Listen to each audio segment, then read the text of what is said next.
Assalamualaikum warahmatullahi wabarakatuh. Perkenalkan, nama saya Evelyn Adila Ardian dengan 3 digit NIM terakhir 007.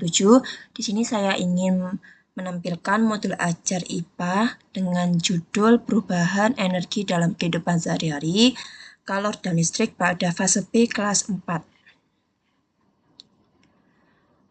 Untuk hal yang pertama, yaitu identifikasi pada peserta didik, yaitu peserta didik mengenal energi dalam kehidupan sehari-hari namun belum memahami konsep transformasi energi secara ilmiah.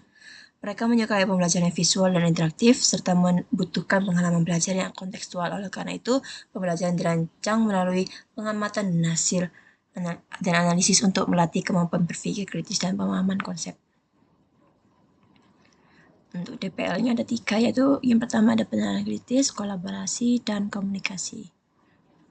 Untuk desain pembelajarannya, pada capaian pembelajaran, peserta didik mengidentifikasi sumber dan bentuk energi serta menjelaskan proses perubahan bentuk energi dalam kehidupan sehari-hari. Contohnya ada energi kalor, listrik, dan bunyi cahaya. Untuk tujuan pembelajarannya, yang pertama, peserta didik dapat mengidentifikasi bentuk-bentuk energi seperti listrik dan kalor. Yang kedua, peserta didik dapat menjelaskan proses transformasi energi berdasarkan hasil pengamatan. Yang ketiga, peserta didik dapat menganalisis perubahan energi dalam suatu peristiwa sehari-hari. Yang keempat, peserta didik dapat menyajikan hasil analisis secara lisan dan tertulis. Untuk lintas disiplin ilmu ada 2, yaitu Bahasa Indonesia dan Pendidikan Pancasila. Untuk materi pembelajarannya, yang pertama akan membahas tentang pengertian energi, bentuk-bentuk energi, pengertian transformasi energi, perubahan energi listrik dan kalor dalam kehidupan sehari-hari, pentingnya menggunakan energi secara hemat dan bijak dalam kehidupan sehari-hari. Untuk praktik pedagogisnya menggunakan pembelajaran mendalam, model pembelajarannya menggunakan PBL atau Problem Based Learning, metodenya observasi, dengan ditampilkan video, diskusi kelompok, tanya jawab, penugasan KPD, dan ceramah. Untuk kemitraan pembelajaran menggunakan teman kelas, guru kelas, dan juga orang tua untuk penguatan di rumah, pemanfaatan digital menggunakan laptop, LCD, dan video pembelajaran. Untuk pemahaman bermakna sebagai berikut. Untuk pertanyaan pemetiknya ada 2, yaitu seperti ini. Untuk pengalaman belajar atau langkah-langkah pembelajarannya pada awal dengan waktu 10 menit. Pertama, guru mengucapkan salam, menanyakan kabar, dan mengajak kehadiran peserta didik. Dan peserta didik diajak untuk memposisikan tempat duduk untuk melakukan kegiatan berdoa. Lalu guru menyampaikan pertanyaan pematik. Setelah itu guru menanggapi jawaban siswa dan membuka pembelajaran. Guru menyampaikan tujuan pembelajaran dan memberikan motivasi. Pada kegiatan inti yang berlangsung selama 50 menit pada tahap pertama yaitu orientasi masalah, guru mengajukan pertanyaan pematik seperti berikut. Lalu guru menjelaskan bahwa hari ini akan bahas tentang transformasi energi, khususnya pada listrik dan kalor, melalui kegiatan mengamati dan menganalisis suatu peristiwa. Lalu guru menampilkan contoh peristiwa perubahan energinya melalui video.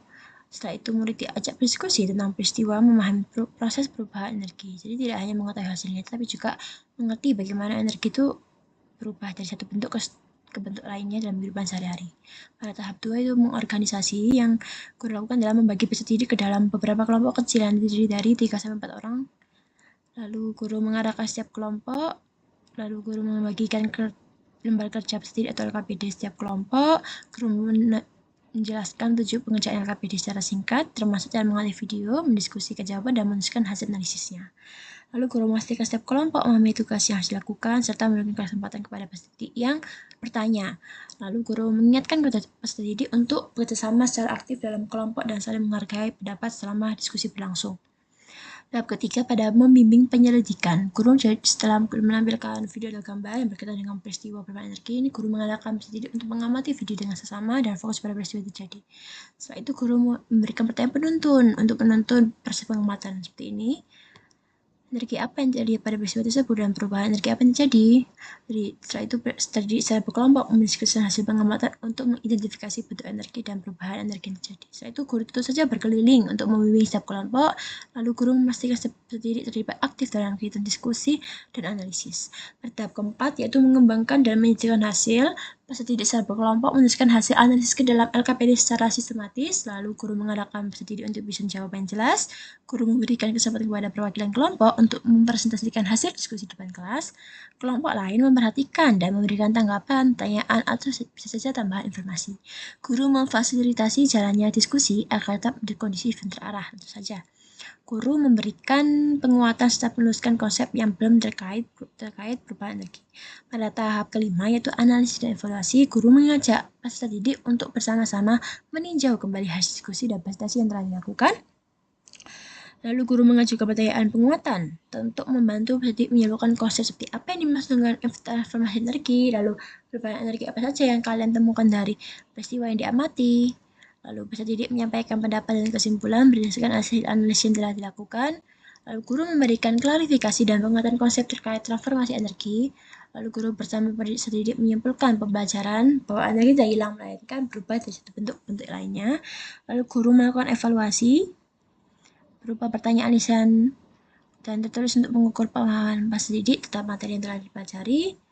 Lalu pada kegiatan penutup yang berlangsung 10 menit, guru mengajak peserta didik untuk merefleksikan pembelajaran yang telah dilakukan dengan mengajukan pertanyaan seperti apa yang kalian pelajari hari ini atau apa contoh perubahan energi yang kalian temukan dalam kehidupan sehari-hari. Setelah itu peserta didik menyampaikan kesan dan pemahaman mereka terhadap materi yang telah dipelajari.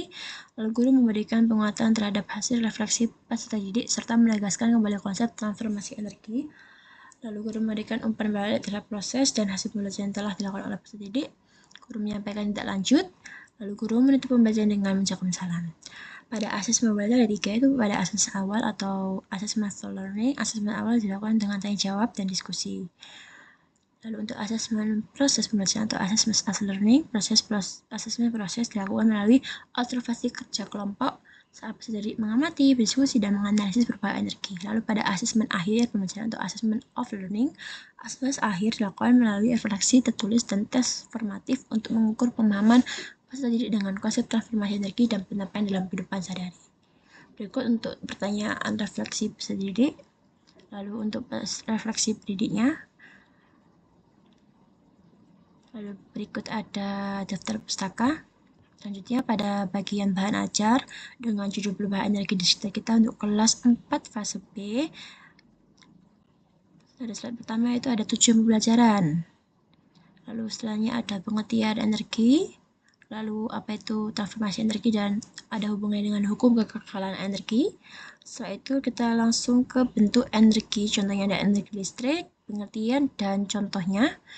Berikutnya ada energi kalor, pengertian dan contohnya.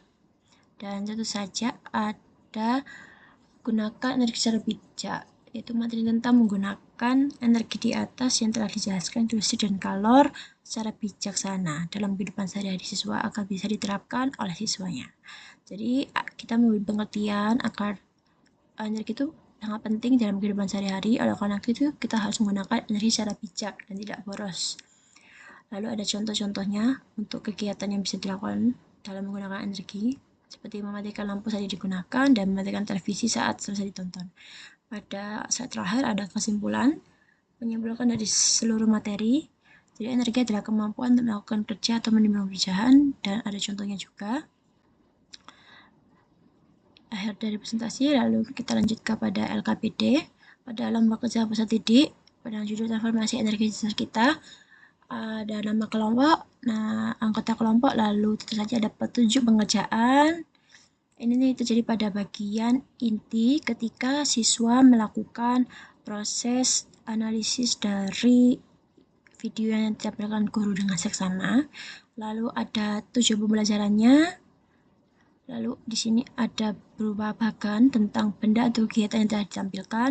Lalu ada pada bagian bentuk energi awal, lalu selanjutnya ada bentuk energi setelah berubah, dan ada kesimpulannya, yaitu siswa menyimpulkan perubahan apa yang jadi dari bentuk energi awal ke bentuk energi setelah berubah.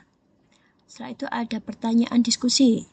Yang pertama, yaitu mengapa satu bentuk benda dapat menghasilkan lebih dari satu bentuk energi dan jelaskan contohnya. Lalu apa yang jadi jika rumah kita tidak ada energi listrik selama 1 hari, jelaskan pengaruhnya terhadap kehidupan sehari-hari. Setelah akhir, menurut kelompokmu mengapa kita harus menggunakan energi secara hemat dan bijak? Jelaskan pendapat kalian. Setelah itu, selanjutnya pada asesmen pelajaran, pada asesmen kognitif dalam bentuk tes tulis lisan dan LKPD ini tujuannya untuk mengukur pemahaman peserta didik tentang energi dan perubahan energi, aspek yang dinilai, Identifikasi bentuk energi. Indikatornya ada sangat baik, baik, cukup, dan perlu bimbingan. Selanjutnya ada menjelaskan transformasi energi, menganalisis peristiwa sehari-hari, serta menyimpulkan konsep energi. Ini juga dapat mengetes pada DPL penerapan kritisnya peserta didik. Lalu pada asesmen efektif dengan bentuk observasi selama pembelajaran, tujuannya menilai sikap peserta didik selama kegiatan belajar. Aspek yang dinilai ada antusias mengikuti pembelajaran, kerjasama kelompok, percaya diri berpendapat, serta disiplin dan tanggung jawab. Pada indikatornya ada 4 untuk sangat baik, 3 untuk baik, 2 untuk cukup, dan 1 perlu bimbingan. Selanjutnya pada asesmen psikomotorik dalam bentuk unjuk kerja atau presentasi hasil diskusi, tujuannya untuk menilai keterampilan peserta didik dalam mengamati, berdiskusi, dan menyajikan hasil analisisnya. Aspek yang dinilai ada keterampilan mengamati, keterampilan diskusi, menuliskan hasil analisis, serta presentasi hasil kelompok dengan indikator 4 sangat baik, 3 baik, 2 cukup, dan 1 perlu bimbingan. Seperti ini ya untuk skor penilaian indikatornya. Lalu pada DPL kolaborasi itu juga ada di sini untuk dinilai dalam kerjasama kelompoknya, antusias mengikuti pembelajaran, dan keterampilan diskusinya, lalu menuliskan hasil analisisnya. Untuk DPL komunikasi ada dalam presentasi hasil kelompok dan dalam percaya diri dalam berpendapat. Sekian pemaparan modul ajar IPA fase B kelas 4 dari saya. Maaf jika ada salah kata. Wassalamualaikum warahmatullahi wabarakatuh.